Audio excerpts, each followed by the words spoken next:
Students welcome to online study 24/7। আজকে আমরা UGC নেটের তরফ থেকে যে ডেট চেঞ্জের অ্যানাউন্সমেন্ট করা হয়েছে সেই বিষয়ে আলোচনা করব।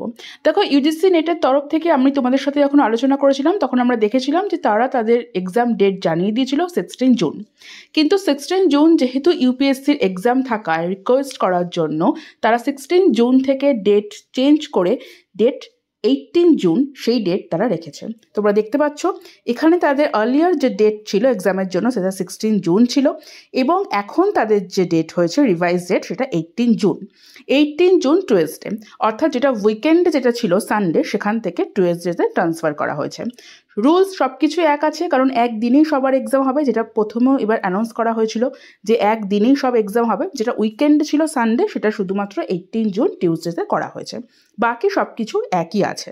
অর্থাৎ এখানে তোমরা দেখতে পাচ্ছ খুব স্পষ্টই তারা বলে দিয়েছে 16 জুনটা তারা করেনি, একমাত্র ইউপিএসসির এক্সাম রয়েছে বলে, প্রিলিমসের এক্সাম রয়েছে সেই কারণে 16 জুনটা তাদের বাতিল করা হয়েছে। বাতিল করে 18 জুন তাদের রাখা হয়েছে। তাহলে তোমরা মার্ক করে নাও, UGC NET exam 18 June 2024। UGC NET সংক্রান্ত এছাড়া যে কোনো তথ্য, চাকরি, গভর্নমেন্ট প্রাইভেট সংক্রান্ত যে কোনো তথ্য নিয়ে হাজির থাকবো নেক্সট ভিডিওতে। টাটা।